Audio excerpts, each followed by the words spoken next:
I spoke about in the Som review, post black metal's in a phase where it is either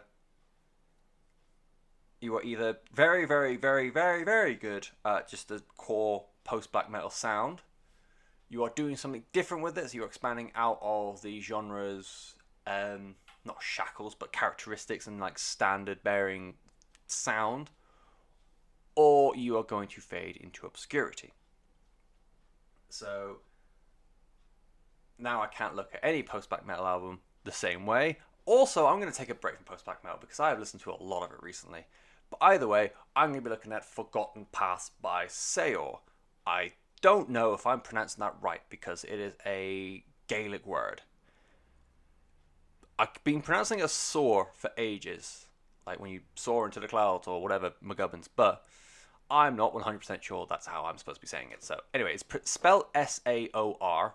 It is the fourth album from the Scottish post black metal band that has a lot of folk metal into it.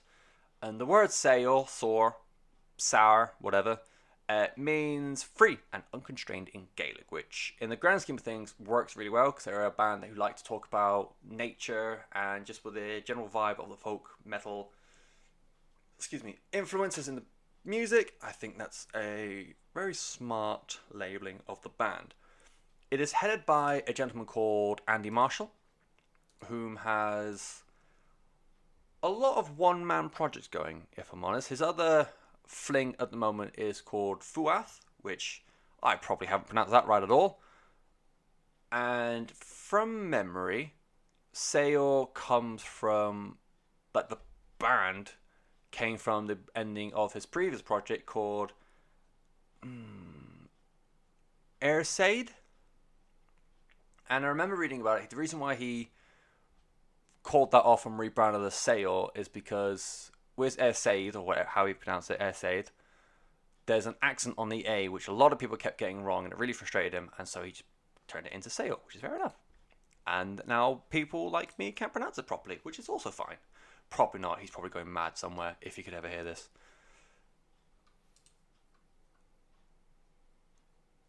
Pause for effect. And to reread my notes. So yeah, in describing the band, I feel like I have kind of given away. They are Saor's band who break out of the conventional post black metal realm, and yeah, they incorporate loads more folk music into their sound. There's some great violin work which I will touch on momentarily. There's some great female vocals in there. There's a bagpipe because of course there's a fucking bagpipe. It's a Scottish extreme folk metal album. Of course there's going to be bagpipes. But let's start at the beginning because that makes sense. Forgotten Path, the title track, is the opening song of the album, and as expected, it opens with the usual barrage of tremolo picking and blast beats before the session violinist Lambert Segura. He is a don in this album. He does such a great work, and he does add that sense of delicacy in amongst all the chaos of the guitars and drums. There is also I am certain I know. I feel like I know more than the average person about music. That's not a brag, but in order to do a podcast like this, I feel like I should know a bit more going in. But I am fairly certain there's a pan flute playing alongside the violins. The pan flute also does a great job, but I can't see anyone listed down as a pan flutist. The closest thing I've got is Gloria Liar, which I'll get to, whom I'll talk about more in a bit. It's just listed down as everything in one of the tracks, and you've got Carlos Vivas, who is the drummer for the album. There's nothing here to say about pan flutist. I'm very, very frustrated about that because a pan flutist does a great job as well as Segura on violin. Anyway, tangent away. Marshall's voice comes in about 3.5 minutes into the album, and it's kind of more a bark, I would describe it, which I've never really heard that kind of vocal style in black metal before. Usually I hear it more in like cross punk or death metal or that kind of thing. Personally, I'm not even a fan of it then, but again, that is not an attack on the sound of the album or Andy Marshall himself. That is just literally down to personal preference.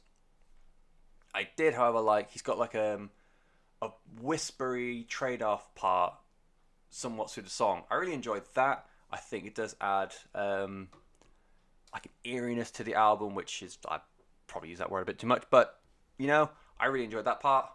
After the quietest section in the middle part of the song, they have guest vocalist Neige. I again why do I keep finding albums or people who just have difficult names? Neige. I'm gonna go with Neige from Alcest. He comes in and does Neige things. He's got a bit more of a traditional scream, which again more towards my kind of thing, but it's a great job to close out the album. And then it moves into Monad. Again, hope I pronounced that right. And the opening 3 minutes of Monad is quite possibly the best section of the entire album.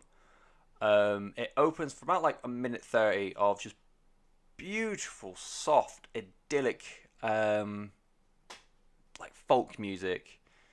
A lot of piano, a lot of guitars, not guitars, sorry, violins.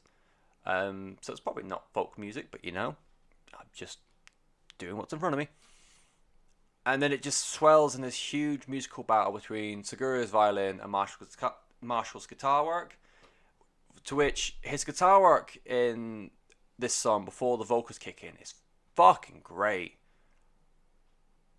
And for better or for worse, there were times where you kind of forget that it's a separate electric guitar, and I kind of thought it was just part of the general string arrangement, because he can match. Not only can he match the violin note for note, but he can complement it so well, and there's just a lot more. I don't want to say shred because I think that has different connotations, but he does have a lot more. It feels more of a traditional guitar solo playing alongside his violin, and I think it does work really, really well, and it sounds incredible. And the guitar work for the rest of the song is still good. I'm not like saying this is the one part of the time where he's ever actually good at guitar, but I don't know why I noticed it more here than anyone else, but I just felt like his guitar work here was a bit more beyond just your standard tremolo picking. Bron? Third song on the album, it features vocals from the aforementioned Scottish folk singer Sophie Rogers and bagpipes courtesy of Kevin Murphy from Chalice of Suffering. There will never be a more necro Scottish sentence that I will ever say in my entire life. But here we are. Rogers' voice are just incredible here. They are phenomenal. So pretty and delicate. And they accompany the pan flute. Again, that damn pan flute so damn well. And it really, amongst the entire album, of course, there's like violins, pan flutes, OG, folk instrumentation throughout the entire album.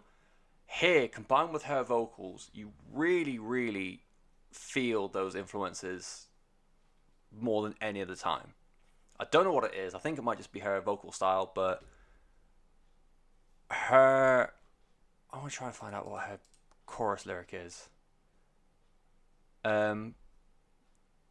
So her, like, I guess her chorus, which she like repeats over and over, is: "The friends are all departed, the hearthstone is black and cold, and sturdy grows the nettle on the place beloved of old." Now, this is one of the times where I have no idea what's going on, but those lyrics are fucking great, and the way she sings them are just so damn. It's just nice, which I know. 5 years of being. Oh, wait, no. Basically, you're an English student for the entire like primary school and secondary school. So 11 years of being told don't describe things as nice because that's a lazy word. It's not warming, but it's not cold, if that's right. It's not attacking, but it's not comforting. I don't know how to describe it. It's just really, really pleasant, really, really nice execution of those lyrics. So yeah, I think she does a great job. I can vaguely remember all my many English teachers just being very, very cross with me right now. So, fuck 'em. Look at me now, Mom. And then it ends with Exile, which is a very, very short, in the grand scheme of things, song. It's a quaint, emotional little number, devoid of Marshall's typical warfare. Like I said, the key songwriter and performer on this album is a lady by the name of Gloria Lyre.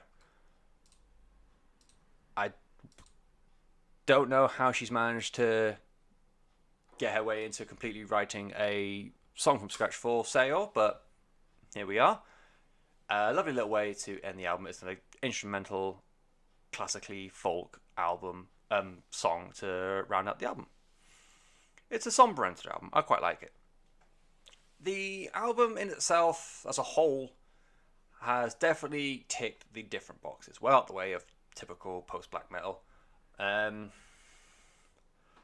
There's a part where I was thinking, well, I might have been the wrong audience for this album, and I don't know how I could have been because I listen to this kind of music a lot.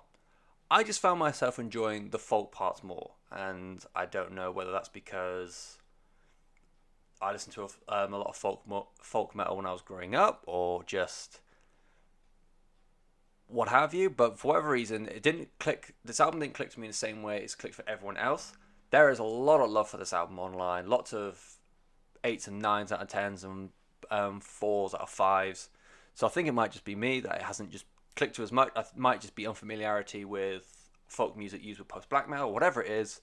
There's a lot of good moments in this album, like the opening to Monad, the Rogers' choruses on Bron. For me, there's moments, but just not enough for a full song or for a full album. Again, this whole project, this whole podcast, is just personal opinion. The whole point of music is that you make your own decisions. If you are, I tried to do a bit of digging to find out who to compare this to. I can find comparisons and overlap with bands like Sojourner, which is a band I'm not too familiar with, but from what I've heard, like I said, a lot of overlap with them and Saor, and Panopticon, which is one of the weirder band names that I've ever heard of. But yeah, Sojourner, Panopticon, if you are aware of them, you're probably aware of Saor, but if not, definitely give us a go. It is Forgotten Past by Saor, folk metal inspired post-black metal.